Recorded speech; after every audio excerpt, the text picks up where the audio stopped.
In 1998, the New Zealand coastline held no surprises. Fishermen hauled nets, ferries crossed on schedule, and yachts slipped quietly from their moorings. At 6 a.m., a harbor patrol spotted one vessel adrift, sails loose, engine off. Inside, charts were torn, some half-burned, ash scattered across the navigation desk. But the sailor, 24-year-old Adrian Lowe, was gone. For weeks, the police called it a disappearance, then a desertion. Family insisted otherwise. Rumors soon whispered of cargo runs across the Tasman Sea, of debts and men who did not forgive. Investigators sealed the fragments of scorched maps into evidence bags, each one pointing not to an escape, but to a trade route. A decade later, the case files reopened. Forensic banking trails, seized ledgers, and testimonies dragged the yacht into court. Organized crime had swallowed a sailor whole. Before we begin, tell us where you're watching from today. And if you want more stories like this, don't forget to subscribe. The morning patrol boat moved steadily through the channel, its wake folding outward against the gray New Zealand sea. At 6 a.m., the harbor constable leaned into his binoculars. A yacht drifted 20 meters from the line of moorings. Its sails were slack, its bow angled toward the open water. No one stood at the helm. When they boarded, the scene was both orderly and wrong. The galley was clean, a mug of tea half finished on the counter. The bunks were made, but on the navigation desk lay torn paper, edges curled with heat.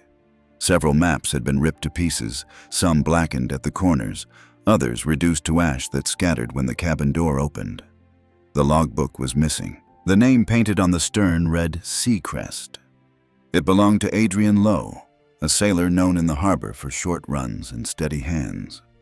His car remained parked on the dock. His wallet and passport were still in the cabin drawer.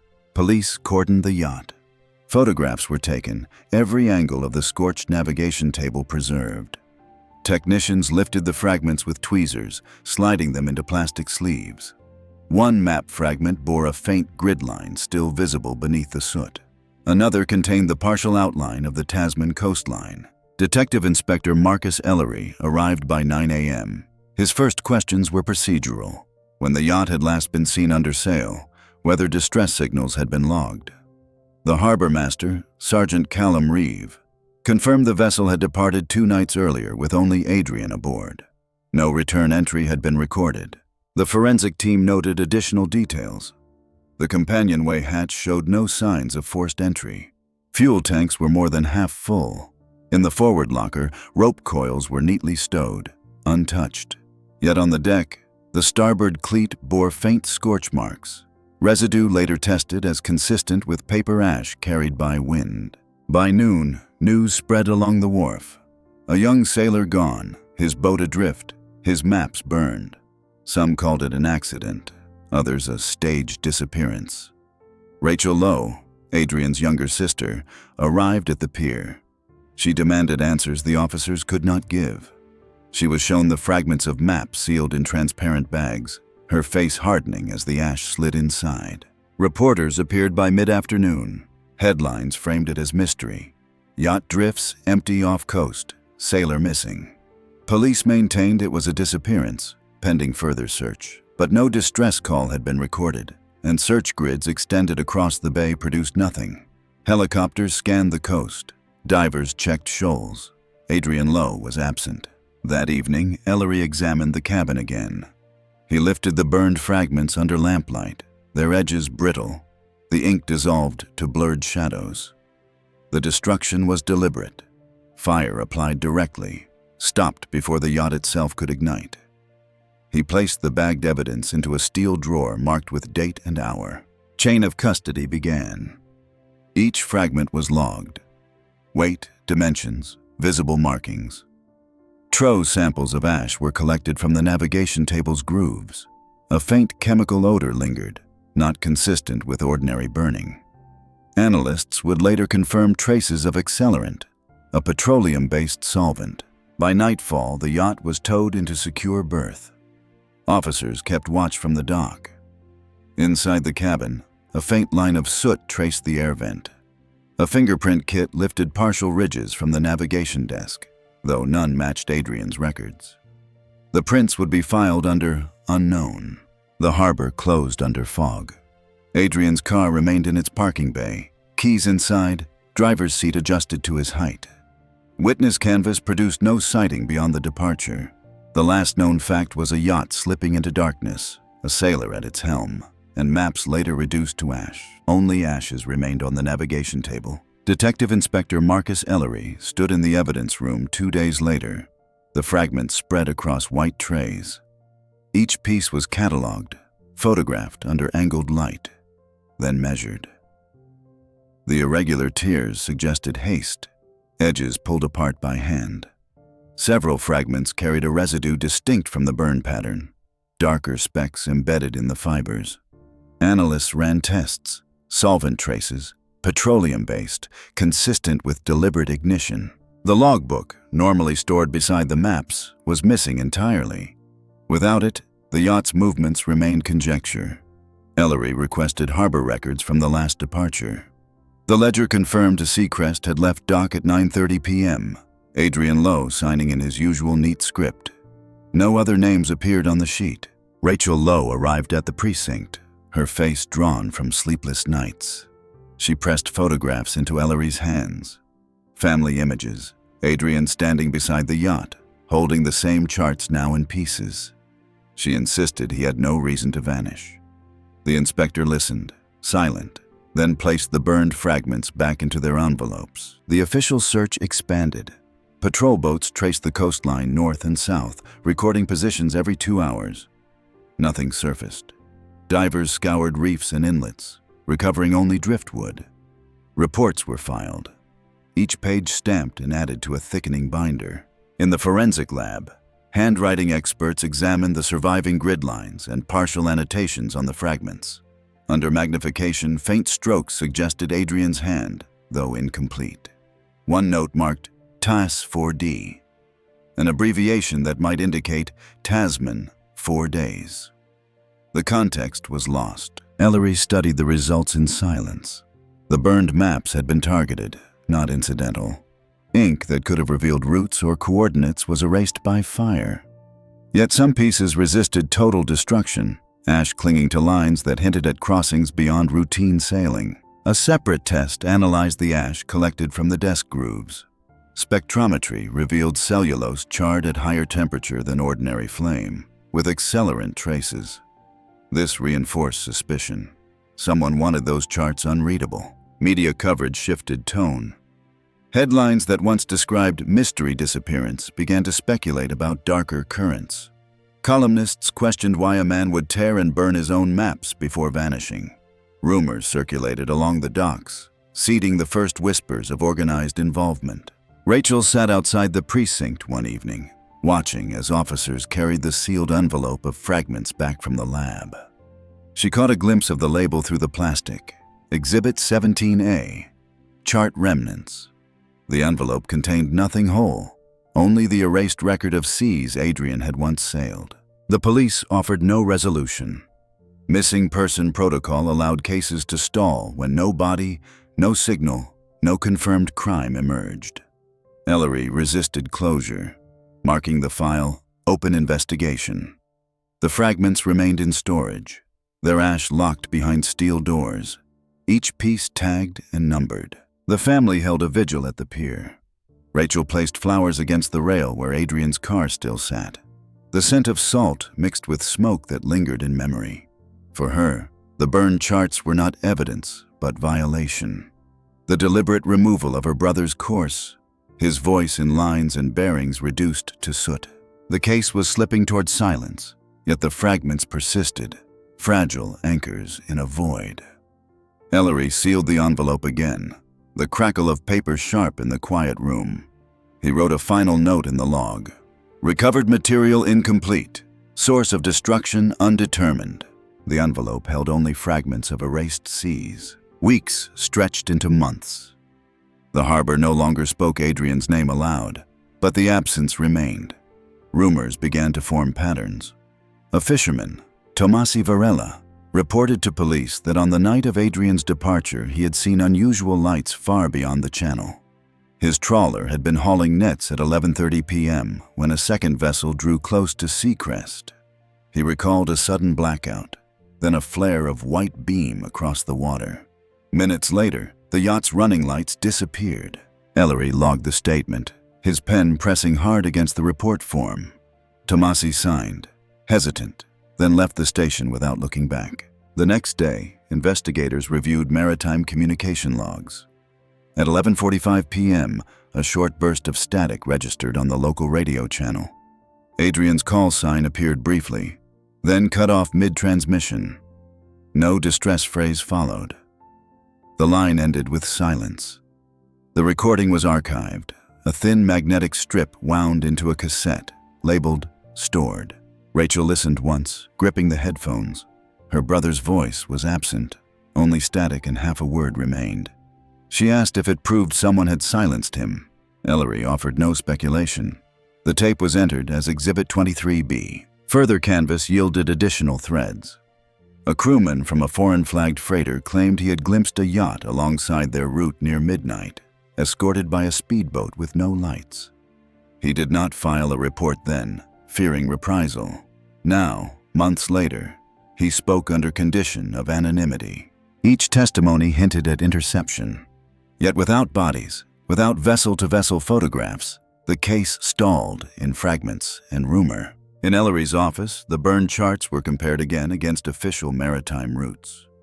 Analysts noted that missing sections aligned with corridors frequently used for smuggling runs toward Australia.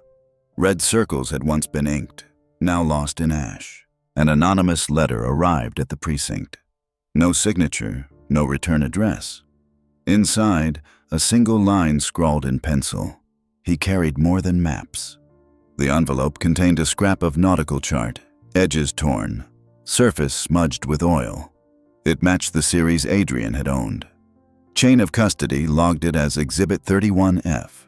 The letter reinforced suspicions that Adrian's yacht had been used for illicit transfer.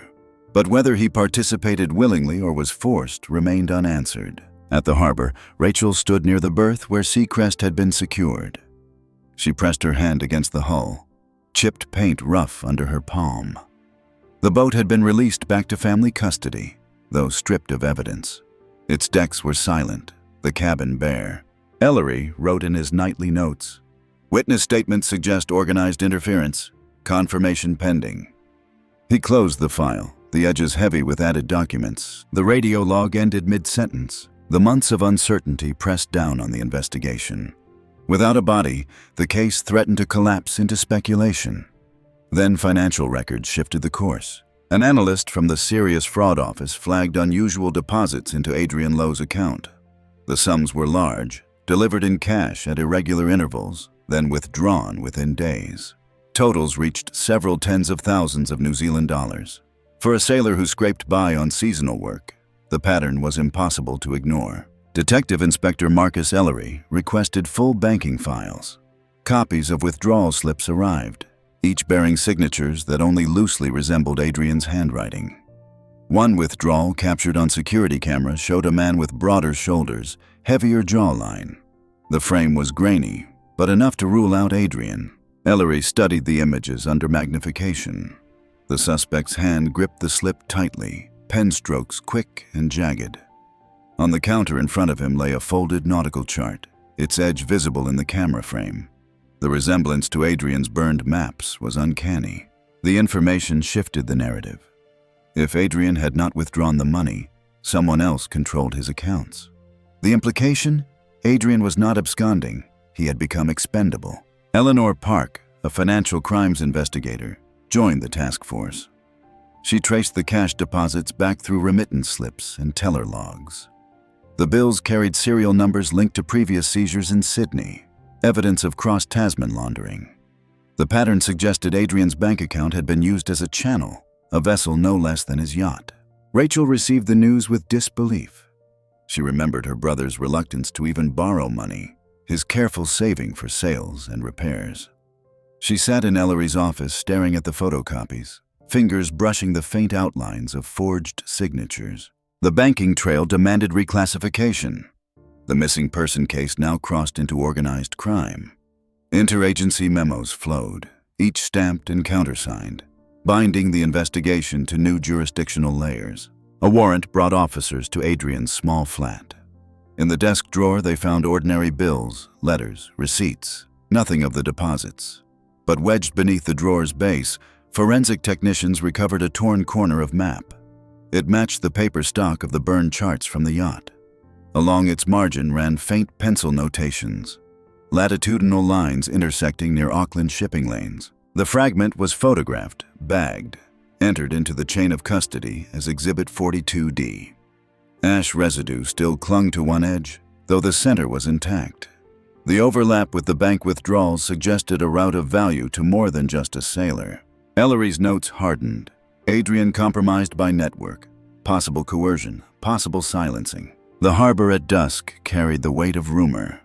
Dockhands muttered of men in black cars who watched the wharves weeks before Adrian vanished. Unverified, but consistent. Back at the evidence room, Ellery laid the banking slip beneath a glass sheet. He traced the unfamiliar handwriting against samples from Adrian's letters. The curves differed, the slant harsher. Someone else had taken his identity, drained his account, erased his course. The withdrawal slip bore an unfamiliar hand. The investigation reached a standstill until an informant surfaced. He identified himself only as Silas. His voice filtered through the static of a payphone. He claimed Adrian's yacht had been enlisted for narcotics transport, concealed beneath shipments of salt and grain. The destination, coves along the Tasman Sea, where speedboats collected consignments under cover of night. Ellery took the call in silence, recording every word. Silas provided a location, a warehouse at the edge of the docks, its corrugated doors painted gray, windows blackened with tar. The informant warned them to move quickly. They clean out after each drop. A warrant was secured. Police entered before dawn, their boots crunching across gravel slick with sea mist. Inside, rows of sacks filled the air with a sharp tang of salt. A forensic dog alerted on 3 in succession. When slit, the bags spilled white granules layered over compact bricks of cocaine. On a splintered table sat a ledger, leather-bound, its cover stained with oil. Each page held dates, quantities, and symbols instead of names. Circles marked tidal phases, cross-referenced with shipment volumes. No direct mention of Adrian, but one entry aligned with the week he vanished. The ledger was logged as Exhibit 57A. Analysts photographed, scanned, and sealed it. A chemist brushed residual powder from its spine, packaging the flecks for analysis. Ellery flipped the pages under fluorescent light. Between shipments, a loose scrap of paper was wedged. It was a torn map fragment, edges uneven, surface smeared with graphite pencil. When aligned against the burned charts from Adrian's yacht, it fit. Together they formed a partial route, a line arcing across the Tasman toward Australia. The fragment was bagged as Exhibit 57B. Chain of custody forms bore Ellery's signature, the timestamp precise, 4:12 a.m. Meanwhile, Rachel sat in the waiting room as officers filed past, carrying sealed crates. She caught sight of the ledger through a clear plastic cover, her brother's handwriting absent, but his fate implied.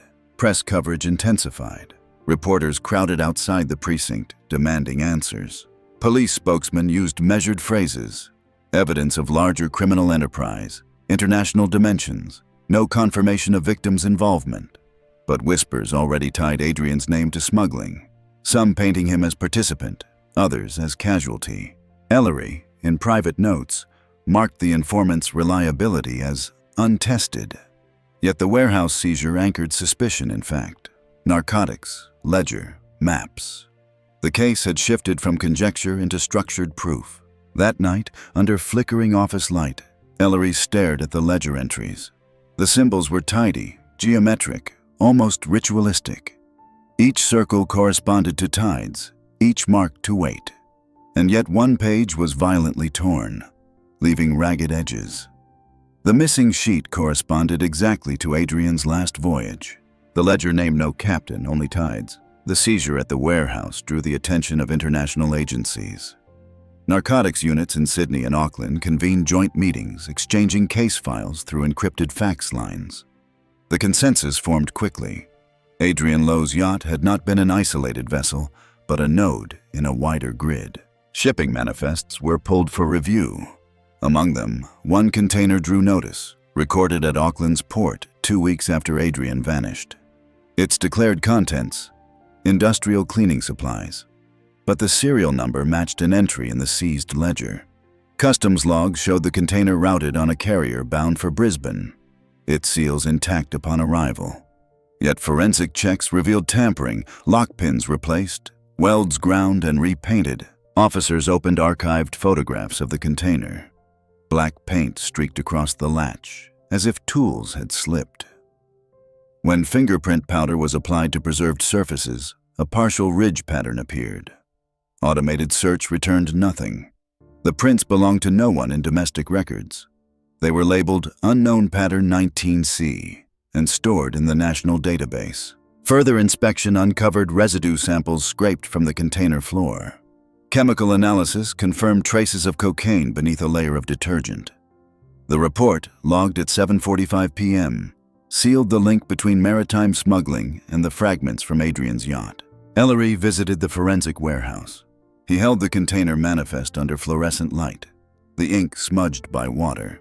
Stapled behind it was a photocopy of the seized map fragment. The coordinates aligned with the ship's route, a corridor drawn not by chance, but by routine. International Liaison Officer Larson Kay joined the task force. His briefings emphasized structure. Smugglers operated in compartments, no single sailor privy to the full route. Adrian's role had likely been narrow, transport, not command. Still, his removal suggested breach or betrayal. Rachel attended another meeting, silent as charts were projected. Colored lines traced flows across the Tasman, red arcs cutting between ports, each arrow a transaction. She stared at the projection, recognizing the curve from her brother's torn maps. Investigators searched further. At a repair dock, they found a maintenance log referencing Seacrest. The entry listed hull reinforcement, hidden compartment inspection.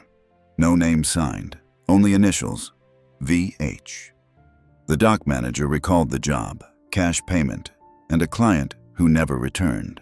The maintenance record was seized as Exhibit 64D. Its pages smelled faintly of oil, ink faded but legible. The initials deepened suspicion, tying Adrian's vessel into systemic modification for concealment. In the evidence room, Ellery placed the maintenance log beside the burned charts. The visual echo was undeniable. Compartments built to carry, maps marked to hide, signatures forged to extract. The pattern was not a mystery, but a system. Yet one element persisted: the fingerprints lifted from the container lock. They did not match Adrian, nor any known associate. Unknown hands had opened, closed, and left only fragments of identity pressed into steel. The fingerprints belonged to no one in the database. By the second year, the case reached an unnerving pivot. Rachel Lowe received a call late one evening, her landline ringing with an unfamiliar number. When she answered, the voice on the other end was distorted, mechanical. "Adrian betrayed the run," the caller said. "They don't let traitors sail twice." The line went dead before she could reply. The recording, captured on her answering machine, was delivered to police. Ellery listened in the lab, headphones tight against his ears. The voice was warped, vowels stretched, but the cadence suggested a local accent. Analysts isolated background noise, faint gull cries, low surf, and the crumple of paper. Forensic audio confirmed the call originated near the harbor cell tower at 10:03 p.m. Rachel sat across from Ellery as the tape was replayed. Her hands clenched, white at the knuckles. She asked if the words meant Adrian had been killed. Ellery did not answer directly, only noted threat intelligence suggests deliberate silencing. The transcript entered the file as Exhibit 71A. Further canvass produced fragments of corroboration. A dock worker admitted he had seen Adrian in the company of two men days before the disappearance, their meeting tense, Voices hushed. No names were given, but the description aligned with figures already suspected in narcotics transport. In the evidence archive, analysts cross-referenced handwriting samples again. On one fragment of chart, the word Tasman was written in Adrian's hand. On another, fainter and shakier, the same word appeared, but slanted differently. Pressure heavier. Comparison suggested two authors working from the same set of map. Ellery filed his findings under joint handling, possible coercion. The implication was sharp. Adrian's charts had been altered by others, his role shrinking from navigator to liability. Rachel began receiving anonymous notes, left under her door. Single sentences written in block capitals. He knew too much. Check the tides. Each slip was bagged, sealed, and logged. The paper stock matched bulk reams often used in warehouses. In his office, Ellery pinned the notes beneath photographs of the burned charts. Threads stretched across a board. Banking slips, container manifests, audio transcripts. The lines formed a lattice, not random, but calculated. Adrian's disappearance was not personal. It was structural, part of a network with rules of punishment and silence. One evening, Ellery rewound the tape of the anonymous call. The sound of waves rose behind the voice. Beneath it, almost imperceptible, the shuffle of paper. Analysts enhanced the segment. A fragment of tearing could be heard, a sheet ripped in two. The caller ended with the sound of waves. The investigation expanded offshore. Patrol aircraft surveyed coastal waters, reporting a derelict vessel drifting beyond the main shipping lanes. When intercepted, the boat bore no name on its hull. Its paint was stripped, registration plates removed. Inside, the air carried a rancid tang of mildew and fuel. Forensic technicians climbed aboard. In the stern compartment, they found a severed mooring line, fibers frayed but cut clean by blade. Near the bow, deep gouges marked the deck where heavy crates had once been dragged. The cabin smelled faintly of salt and iron. Most chilling was the cargo hold. Wooden boxes lay overturned, their lids pried open, interiors empty. Along the planks, parallel scratches suggested something had been nailed down, then torn free. Under blue luminol spray, faint arcs glowed. Diluted blood traces soaked into the grain. A single fragment of paper was recovered beneath one crate. When lifted carefully, it revealed part of a nautical chart smeared with dark stain. Laboratory testing confirmed the stain was human blood. DNA comparison ran against Adrian's toothbrush preserved by his family. The alleles matched. The fragment was entered as Exhibit 82C, sealed in a transparent pouch. Rachel was shown the evidence privately. She did not cry. She stared at the paper until her reflection blurred against the plastic. At the dock, the derelict vessel was hauled onto blocks for further inspection. Divers combed the seabed beneath its last coordinates, retrieving lengths of rope, a rusted knife, and splintered wood. Each item was logged, tagged, and stored. Ellery reconstructed the scene. A second vessel had been used to transfer contraband. Adrian's blood marked the moment of violence, concealed beneath boxes meant to carry salt, then stripped bare. The abandoned boat was not a clue of error, but a warning left in plain sight. In the forensic lab, technicians compared rope fibers from the derelict vessel to those lifted from Seacrest. The weave pattern was identical, suggesting shared supply, a smuggling network standardizing materials, leaving forensic echoes across borders. Ellery wrote in his log, "Evidence of fatal encounter, intentional disposal of both victim and cargo container." Back in the evidence room, the stained map fragment lay under glass. Its coordinates were partially legible, pointing toward mid-sea rendezvous. The ink was blurred, yet one red cross remained sharp where blood had soaked deeper. The map fragment carried a smear of human blood. The blood-stained chart fragment altered the case. With probable homicide now established, the task force broadened surveillance along the coast. One lead surfaced through a rental agency. A luxury villa overlooking the harbor had been leased under a false identity during the weeks before Adrian vanished. Payments were made in cash. Tenancy contracts signed with an alias. Police entered with a warrant. Inside, the villa was stripped of personal belongings, yet the walls held faint discolorations where maps had once been tacked. Forensic dusting revealed tape residue in rectangular outlines, identical in size to standard nautical charts. On a table in the study lay 3 discarded phones. Their SIM cards were missing, but the handsets held call histories cached in memory. Technicians extracted the numbers, many connected to prepaid lines in Sydney, cross-referenced with law enforcement databases already monitoring narcotics groups. The burner phones were bagged as Exhibit 91AC.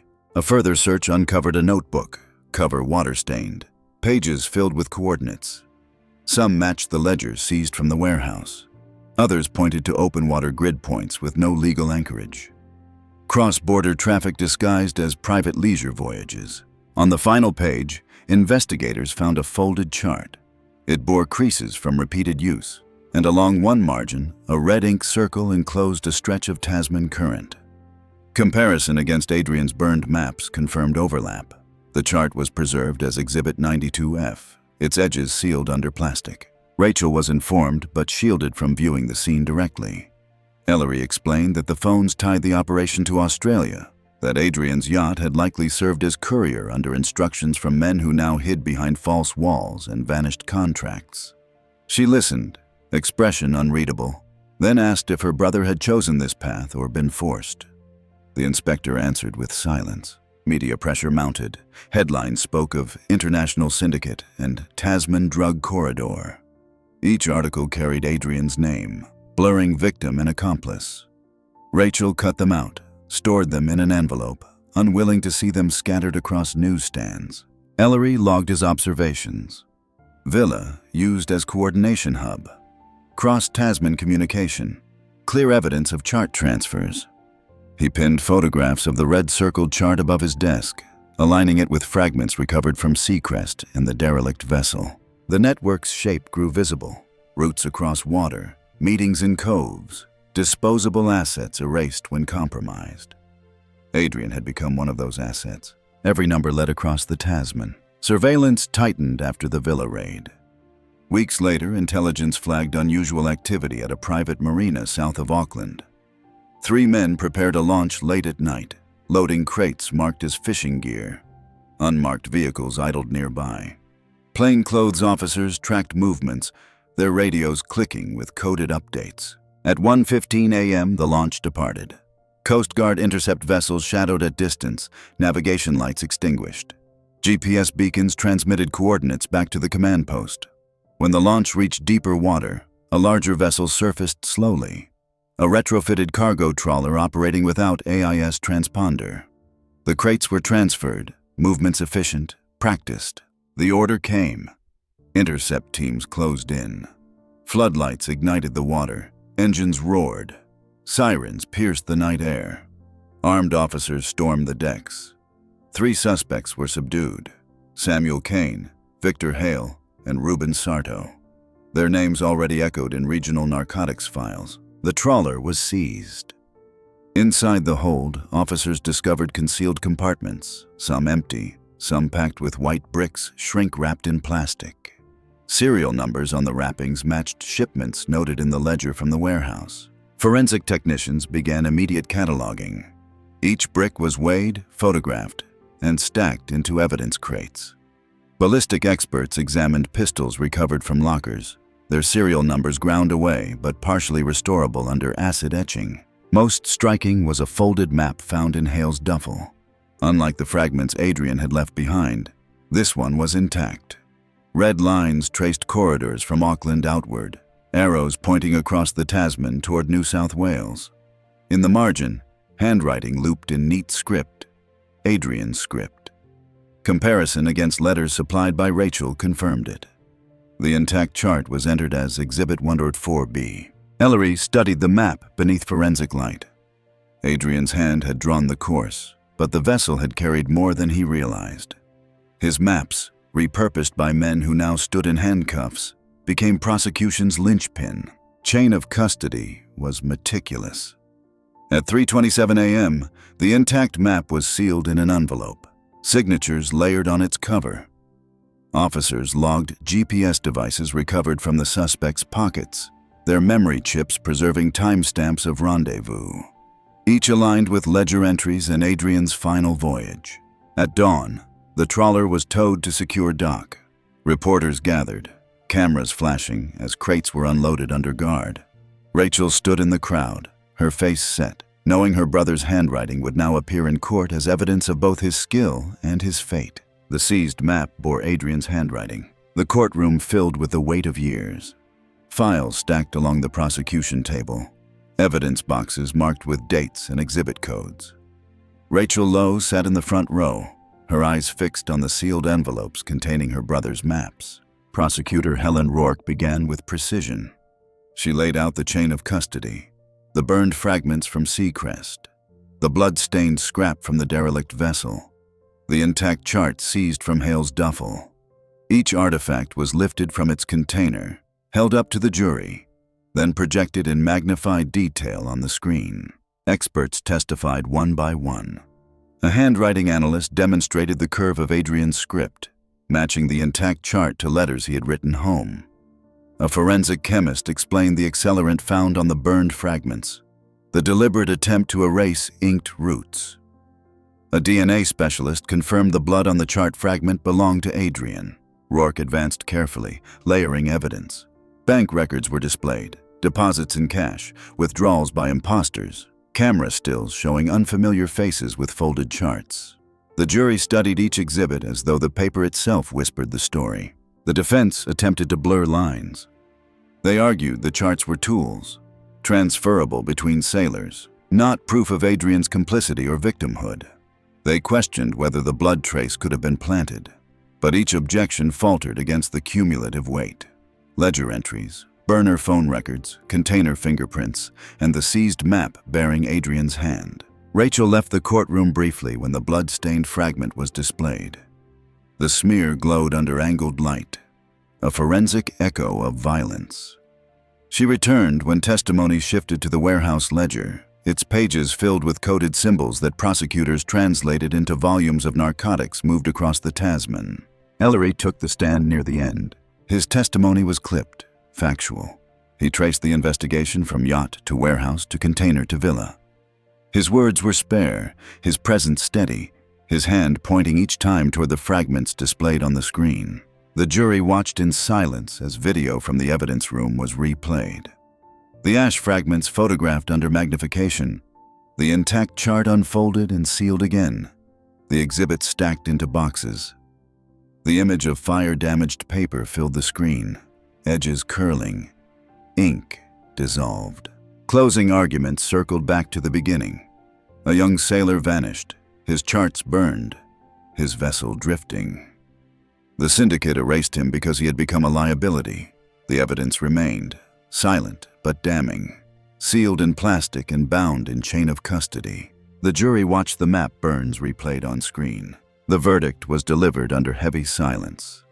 Samuel Kane and Victor Hale received life sentences for narcotics trafficking and conspiracy to murder.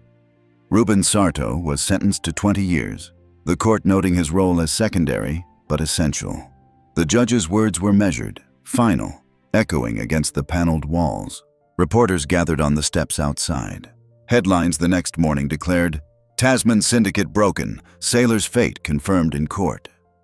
Yet the articles carried a shadow, noting prosecutors had hinted at larger networks still beyond reach. Inside the evidence room, the exhibits remained sealed. Burned fragments, blood-stained scrap, intact chart, each enclosed in transparent pouches, labels signed, chain of custody intact. They would not return to the sea. They would remain in climate-controlled drawers, ink fading, ash brittle, but admissible for years to come. Rachel Lowe collected the personal effects returned from storage. Adrian's passport, his wallet, his car keys. Among them, a final item wrapped in paper, the fragment of chart that had once been shown to her privately, the edge still darkened by soot. She placed it in a frame behind glass, hung it on her wall, and left it untouched. Ellery filed his final report. Case status, closed. Organized crime network disrupted. Victim presumed deceased. He underlined one sentence in his notes. Not all participants identified. The page was archived, stamped, and shelved with others. In Auckland Harbor, yachts continued to depart and return. Routines reasserted themselves. But for Rachel, every sail against the horizon echoed with the map her brother had once drawn. A map now confined to evidence bags and courtroom screens. The Syndicate had been exposed, its operators imprisoned. Yet the system endured, wider than one trial, larger than one sailor's absence. One map fragment was never recovered.